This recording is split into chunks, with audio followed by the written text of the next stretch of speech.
Live from downtown Detroit, home of WDIV and Click on Detroit, Local 4 News at 6 starts now. Friday brings Michigan's highest number of new deaths from COVID-19 yet, even as progress is made in flattening the curve. Thanks for being with us for the news at 6. It's another day of pain amid some positive trends in the fight against coronavirus in southeast Michigan. The 205 people we lost in the most recent 24-hour period, the largest one-day number to date. There are now 22,783 cases in Michigan. That's more than yesterday's, but it represents a slower rate of doubling, and experts tell us that is a key metric. The city of Detroit will begin giving hazard pay to first responders and public-facing workers starting Monday, even as Mayor Duggan says he's going to have to cut $100 million from the budget. Detroit police officers will now have masks in their patrol vehicles to hand out to the public, so don't be alarmed if an officer approaches you and offers you one. And with this being Good Friday and the start of Easter weekend, there is concern that efforts to flatten the curve could be hurt by people gathering for church services. The mayor addressed that in his daily news conference as well. If 5 or 6 people are gathered near each other, mathematically, there's an excellent chance one of them has it. Again, this is an issue relative to the governor and the enforcement of the order, but I would say this to anybody. People should not be within 6 feet of each other. They should be wearing masks.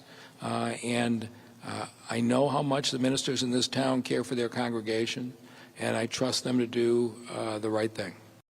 Now, the mayor also lamented the tragic situation unfolding at a nursing home in Riverview. Yes, 7 people have died of COVID-19 at Rivergate Terrace, and the number could grow to be much higher. Sean Lay is live with the latest. And Sean, you spoke with someone who's now a former employee there after making a very tough decision. Yeah, she was an employee when her day started today here, Kimberly. She got to work and said it was just too much. She said she is watching the people that she truly cares about get very, very sick inside. She's worried about her staff members, her co-workers' health. She quit on the spot. She came out to tell us what it's like inside right now. She says it's just too dangerous. I just lost everything just by walking out. She doesn't want to be identified, but today she walked off her job at Rivergate Nursing Home. She quit over a COVID-19 outbreak. She says staying another minute is just too dangerous. It's not safe there. Who knows? I probably already have it. She also says she can't take the grief. She says people she is caring for, residents she loves, are dying. It's horrible. I just see what's going on and how they decline. Just to see the residents every day leaving one by one, going to the hospital. Some of them are dying in there. Rivergate confirming tonight 7 residents have died of COVID-19. 36 residents and staff have tested positive for the virus. Insiders believe up to 20 to 30 residents have died. Elderly residents with major health issues they believe aren't being officially counted as COVID-19 deaths because they weren't tested. They got sick and quickly succumbed. This now former staff member plus multiple other staff members tell us they fear it's getting worse. So many residents here, they say, are suffering. They're sick. They're sick. They're all quarantined into their rooms. All right, back here live. So Rivergate reaching out to us today saying that all precautions are being taken, all protocols are being followed to protect staff and to protect residents. But listen, we are hearing from you tonight. If you do have a loved one inside, hearing Kimberly and Devin from so many that are so concerned that want more done here. They're very concerned that more people can get sick. We could see more deaths here as well. The state is investigating, but nothing, that is an open investigation. Nothing's been decided yet. Back to you. Yeah, just awful. Okay, Sean, thanks. President Trump spoke today about the antibody tests. These can let people know whether they've had coronavirus and then possibly developed an immunity to it. He said those tests, which are going to be very important until there's a vaccine, are on the way in bigger numbers. The NIH, CDC, and FDA are currently validating these antibody tests to ensure that they're accurate, and they're doing that at breakneck speed. I think we can say that, Doctor, and we're going to get them approved very quickly. Dr. Hahn. When validated, we're confident that the production will scale up to tens of millions of tests very quickly. And we'll have much more from what was announced from the task force today, along with a full national perspective at 6:30 on NBC Nightly News with Lester Holt. Earlier this week, we brought you a story about the frustration surrounding what's happening to those protective gloves more of us are wearing. And as you can see in many places, they're just being tossed on the ground when people are done with them. That's dangerous, so here's Dr. McGeorge with a safer way to dispose of them. I'm just going to come out and say it. I'm not sure what people are thinking when they just toss rubber gloves on the ground. They aren't going to throw themselves away. Even worse, now someone else has to go pick up your potentially contaminated waste. The answer is properly removing them so you can safely keep them in your pocket until you're near a trash can. Here's how to safely remove rubber gloves so you end up with them both in a safe, clean, inside-out ball. The red marker is to show the outside of the glove. Step 1, pinch the outside cuff of the glove off your wrist and pull forward. Step 2, pull the glove so it's inside out. Step 3, grab the glove you just removed in your hand with your dirty glove still on. Step 4, insert your clean finger between the glove and your wrist to pull the glove off while holding the first balled up glove. Step 5, pull the glove inside out over the first glove, creating a ball.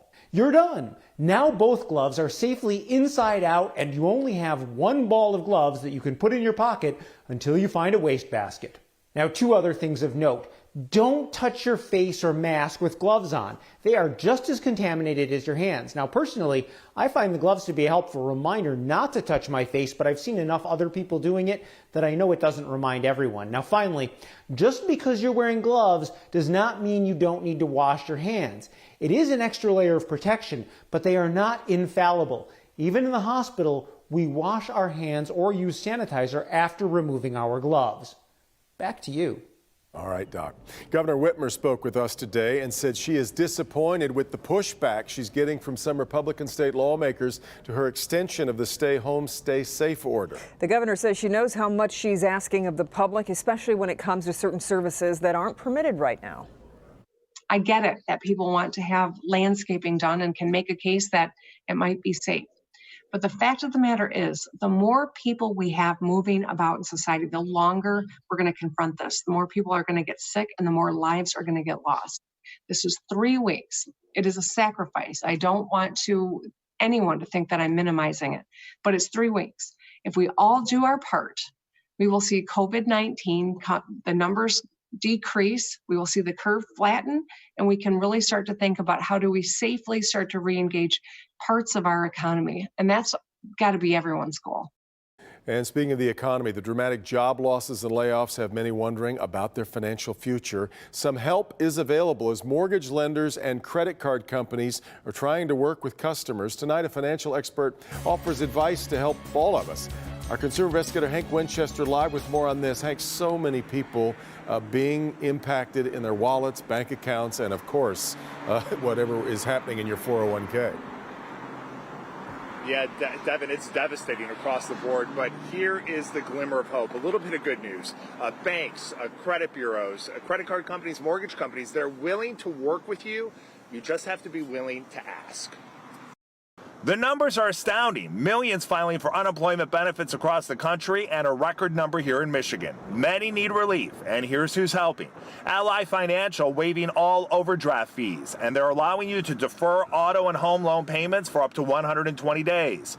Bank of America, customers can apply for credit card or mortgage deferral programs. Chase has set up a mortgage payment hotline. Huntington Bank suspending all late fees and not initiating any new repossession action for finance vehicles.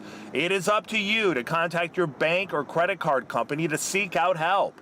Here's financial expert Kirk Cassidy. You can talk to your landlords, you can talk to your mortgage companies. I know Bank of America's put some provisions in for some of their mortgage owners that they can they can really delay their mortgage for 3 months and put it on the backside of their mortgage. Many are struggling, and unemployment won't cut it. It may be challenging, but you have to work to establish a network and reach out for help to cover the necessities. You've just got to lean on friends, family, and hopefully help is coming. Everyone's trying to help, and you just need to ask for it. You got to go out and ask for it, and just, do the best you can to survive. It will pass. Bank of America, for example, has set up a team of people that are dealing with customers that are experiencing new financial hardships related directly to the coronavirus. We're live here tonight. Hank Winchester, help me, Hank. Hank, a lot of people know that stimulus check is coming, but still waiting on it. I guess the IRS is now trying to step in to help. Yeah, in fact, they are. The IRS on its website has information where if your banking or tax information has changed from last year, you want to make sure it's updated so that check can be routed right to your account. You can go right to the IRS website right now and enter that new information on it. All right, Hank. Kim? About a month ago now, high school sports seasons were abruptly cut short. One local team was in the middle of a playoff run, and as Jamie Edmonds reports, their coach had a surprise play call that really brightened everyone's day. The Cardinal Mooney basketball team has 9 seniors, so it was especially tough for them when the playoffs just ended. So their head coach, Mike McAndrews, wanted to send them off with a memory. That's where an MSU All-American steps in. The Cardinal Mooney basketball team joined me via Zoom, just like they had last Friday for a virtual basketball banquet, their coach's idea. Being able to do something for them was what we've concentrated on since then, is trying to create a memory for them. Boy, did he have something up his sleeve. Prior to the banquet, McAndrews texted Cassius Winston's high school coach at U of D, Pat Donnelly. What do you think the odds are Cassius would drop in? About a half hour before the banquet, McAndrews got a response. Cassius is in, so the surprise was set. No one had a clue. Things were just winding down when... Uh-oh, and the guest of honor, for those of you that don't know who that is, it's All-American Cassius Winston. What's up, fellas? What's up? You can see from the reaction, Cassius was a hit. You know, there's a little loading screen on the bottom. Someone's here. We knew someone was here, and it was Cassius Winston.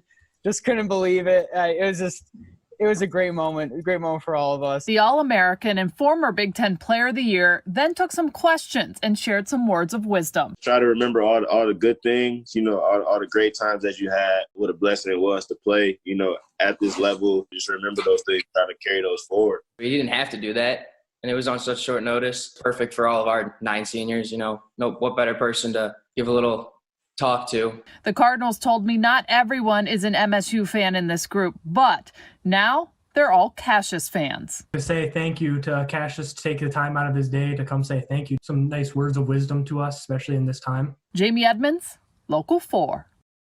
Great, good for Cassius. I love that. Local 4 and ClickOnDetroit.com have launched a new initiative called Food for Frontline. It's a community-wide effort to help both frontline workers and local restaurants. If you'd like to donate meals to Metro Detroit area hospitals, just go to forthefrontline.clickondetroit.com. All right, been a pretty sunny but chilly start to Good Friday and the Easter weekend. Let's check in with Ben. Yeah, Kim and Devin, we are going to go into the weekend with at least some sunshine and temperatures are going to recover, but the finish of the weekend on Sunday for the holiday doesn't look so good. We'll check that out and some big wins next week. All next. One local man in this Troy neighborhood is giving people something to look forward to every day. I'll show you how a simple change to his dog walking routine has the whole town talking.